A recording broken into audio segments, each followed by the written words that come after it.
누군가를 안다는 것은 그 사람을 잘 모른다는 것과 동의어일 때가 많다. 누군가를 안다고 믿지만 그 사람에 대한 나의 생각과 감정을 믿는 것이다. 또한 누군가를 좋아하고 싫어하지만 사실은 나의 판단과 편견을 신뢰하는 것이다. 북인도 바라나시에 내가 좋아하는 장소가 있다. 겐지스강 바로 옆 라자가트라는 곳으로 아침이면 가트, 강으로 이어지는 돌계단에 앉아 강 건너 숲으로 떠오르는 해를 감상할 수 있다. 강에 떠가는 크고 작은 배들과 순례자들도 명상적인 분위기를 더해준다. 해마다 가다 보니 그곳 돌계단에 유리컵 몇 개, 생강 빻는 둥근 돌멩이, 낡은 가스 스토브 등을 늘어놓고 짜이를 끓여 파는 노인과 가까워졌다. 내가 부스스한 머리를 하고 어슬렁거리며 나타나면 노인은 얼른 생강을 빻아 일교차에 시달리는 내 목을 치료해 주었다. 그가 끓이는 짜이가 입맛에 맞아 일출을 보며 생강 짜이를 음미하는 것이 나의 정해진 아침 일과가 되었다. 그러던 어느 날 우연히 그 짜이왈라, 짜이 파는 사람이 주전자를 들고 계단을 달려내려가 재빨리 겐지스 강물을 길어오는 것을 목격하게 되었다. 너무 놀라고 충격을 받아 아무 말도 할 수 없었다.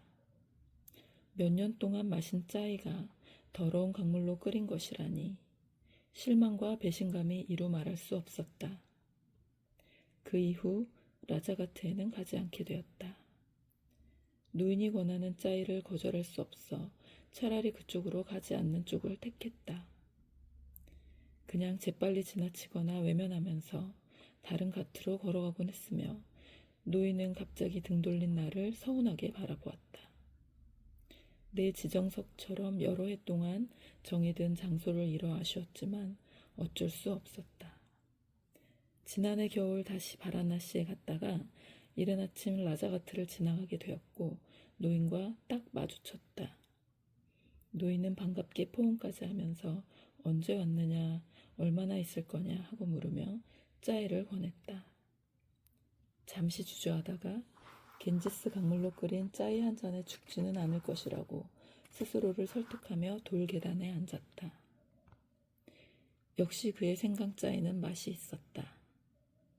혹시 내가 성스러운 겐지스 강물 체질이 아닌가 생각하며 남은 짜이를 마시는 순간 노인이 또다시 주전자를 들고 계단을 달려내려가 강물을 길어오는 것이 아닌가.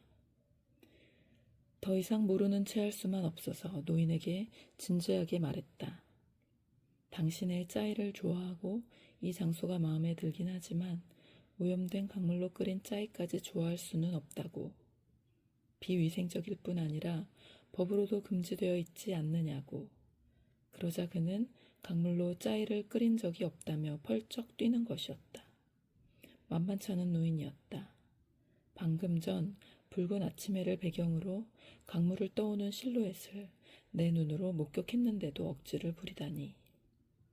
마시다만 짜이잔을 내려놓고 몹시 실망한 표정을 짓는 내게 노인은 돌계단 아래를 가리키며 그곳에 가서 확인해 보라고 했다.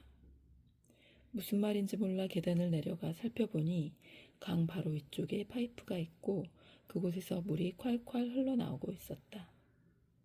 수십 미터 땅속에서 솟아나오는 지하수였다. 그런 지하수가 강가에 몇 군데 있다는 것을 그때 처음 알았다. 알고 보니 지역 사람들이 믿고 마시는 청정수였다. 낡고 부식된 수도관 때문에 수돗물은 신뢰하지 않는다고 노인은 말했다. 나쁜 물은 짜이 맛을 떨어뜨린다고. 미안해서 고개를 들 수 없었다. 겐지스 강변에서 짜이 가게를 하는 다른 사람들에게도 확인해 보았다. 그들 모두 지하수가 좋다는 것을 알고 있었으나 그 물로 짜이를 끓이진 않았다. 강 쪽에서 물을 떠오는 것을 보면 나 같은 외국인이나 외지인들이 강물로 짜이를 끓인다고 오해하기 때문이라고 했다. 실제로 여행 안내 책자에도 강물로 끓인 짜이를 조심하라고 적혀 있다. 누군가를 안다는 것은 얼마만큼 아는 것을 의미할까? 안다처럼 정반대의 말과 같은 의미인 다른 단어가 또 있을까? 가까운 관계라 해도 어떤 사람을 안다고 생각하는 것은 오류에 가깝다.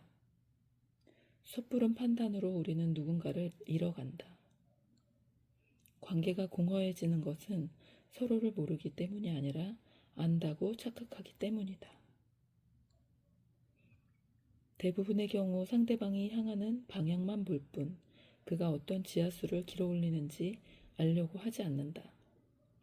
누군가를 안다는 것, 진실한 관계를 맺는다는 것은 자신의 편견을 깨고 그와 함께 계단 끝까지 내려가는 숙제를 안는 일이다. 나의 편협한 지식이 가로막아 상대방을 이해하지 못한 경험은 또 있었다. 바라나시 가트에서 저녁마다 내 주위에 모이는 아이들 중에 머리가 약간 모자란다고 여겨지는 핀투라는 아이가 있었다. 먹보라는 뜻의 페투라는 별명으로 더 자주 불리는 남자아이였다. 내가 계단에 앉아 글을 쓰거나 짜이를 마시고 있으면 여행자들에게 파는 엽서와 디아, 꽃등불, 바구니를 들고 나타나는 아이들 중 한 명이었다. 핀투는 특히 셈에 약했다. 간단한 더하기 빼기조차 못해 돈을 주고받을 때마다 손님을 의심하거나 자신을 의심하거나 둘 중 하나였다. 그래서 하루는 내가 기본적인 계산법을 가르쳐 주기로 마음먹었다. 나는 시장에서 사온 바나나로 예를 들며 물었다. 핀투, 내가 너한테 바나나 한 개를 주고 또 한 개를 주고 다시 한 개를 주면 넌 바나나가 몇 개지? 핀투는 눈을 위로 치켜뜨고 엄지로 다른 손가락 끝을 하나씩 짚으며 숫자를 세더니 자신 있게 말했다.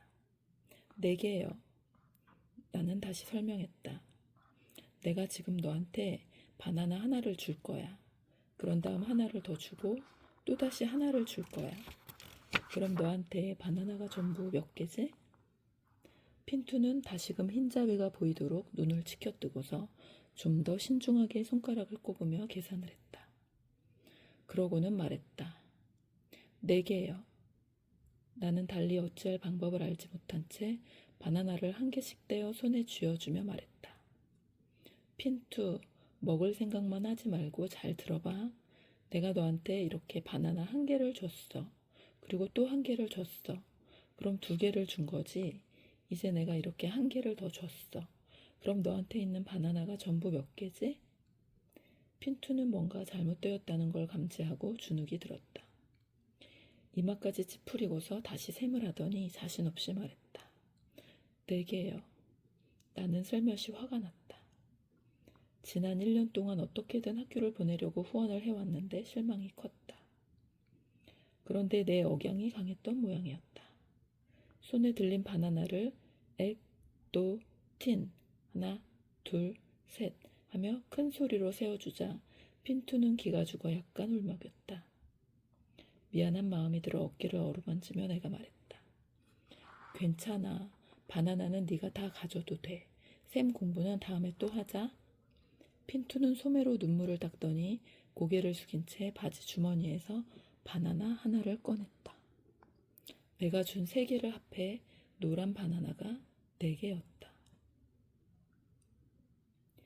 우화와 같은 일이 내게도 일어난 것이다. 누군가를 안다는 것은 바닷물을 뚫고 달의 소리를 듣는 것과 같다라고 어느 시인은 썼다. 그런 노력 없이 상대방의 마음을 들여다보지도 않고 내 계산법을 가르치려 드는 것은 병이다. 티베트에는 앉자마자 설법하는 사람은 스승으로 따르지 말라는 격언이 있다. 그 사람을 진실로 이해하지 않으면 가르침은 강요에 지나지 않으며 때로는 상처를 주는 일이다. 내가 옳다고 해서 상대방이 틀린 것이 아니다. 당신은 누군가를 꽃 피어나게 할 수 있다.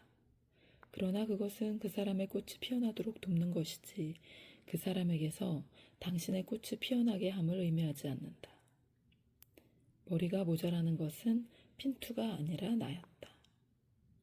트라피스트회 신부 토머스 머트는 인간은 섬이 아니다에서 썼다. 인간은 다른 누군가와 소통할 수 없는 그 자신만의 비밀과 고독을 가지고 있기에 독립적인 인간이 되는 것이다. 우리가 누군가를 사랑한다면 그를 독립적인 인간으로 만들어주는 것들도 사랑해야 한다.